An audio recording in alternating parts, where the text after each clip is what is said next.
दूसरा अध्याय श्री हरि के दूतों द्वारा भगवान के नाम की महिमा का हाल वर्णन।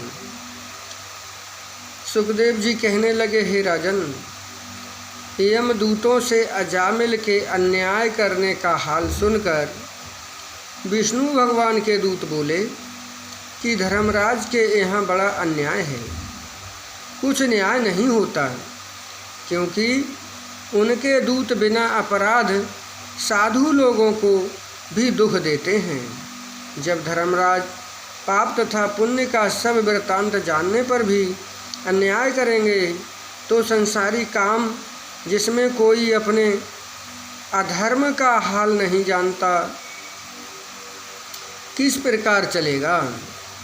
जिसके विश्वास पर कोई आंचल में सिर रखकर सोवे वही उसका सिर काट ले और माता पिता अपने पुत्र को जहर दे दें तो उसकी रखवाली कौन कर सकता है। तुम लोगों ने नारायण नाम की महिमा नहीं सुनी।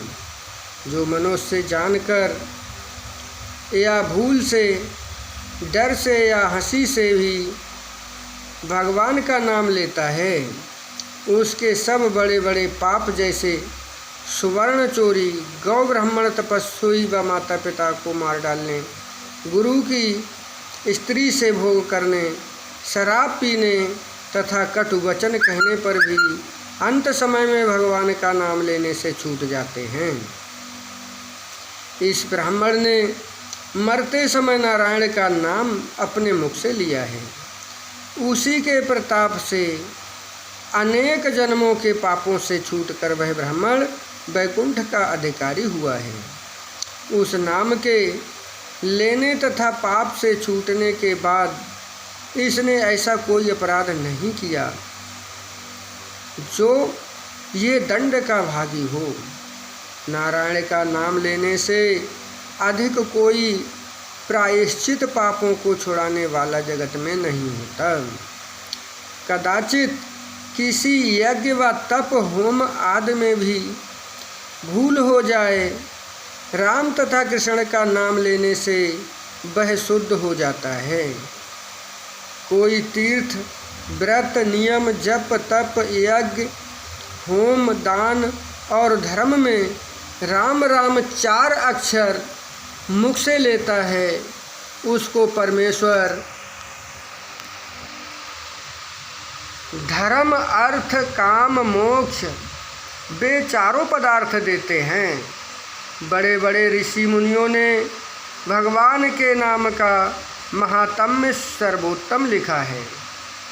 उनका नाम लेने एवं कथा सुनने और भक्ति करने से अनेक जन्म के पाप छूट जाते हैं। जिस प्रकार संसार में 10-20 मनुष्य एक जगह बैठे हों और उनमें से किसी का नाम लेकर कोई पुकारे तो वह मनुष्य उसकी ओर आँख उठाकर देखता है, उसी प्रकार भगवान त्रिलोकीनाथ ने अजामिल के नारायण नाम पुकारने पर आँख उठाकर देखा था।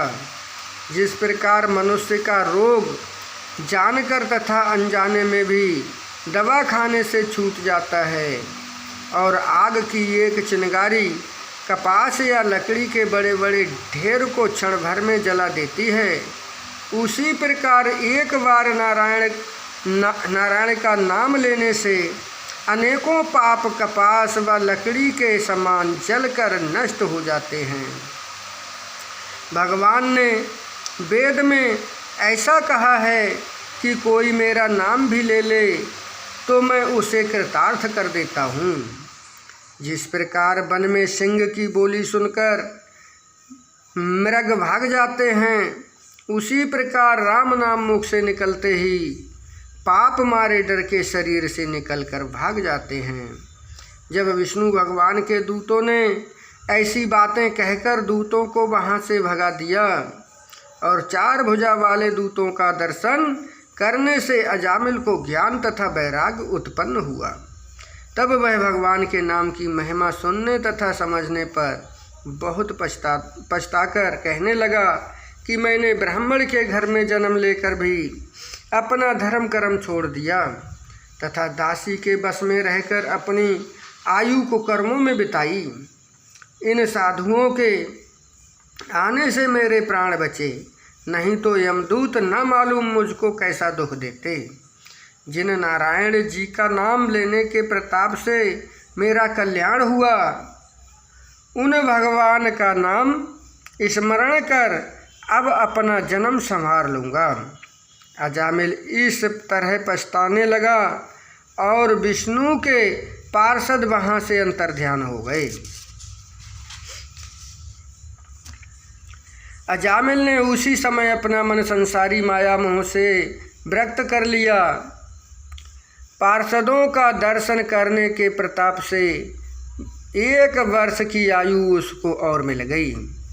सो वह हरिद्वार में जाकर सच्चे मन से भगवान का ध्यान तथा स्मरण करने लगा। जब इसको वहाँ 1 वर्ष ध्यान तथा भक्ति करते हुए बीता, तब वैकुंठ से अति उत्तम विमान उसके पास आकर उतरा।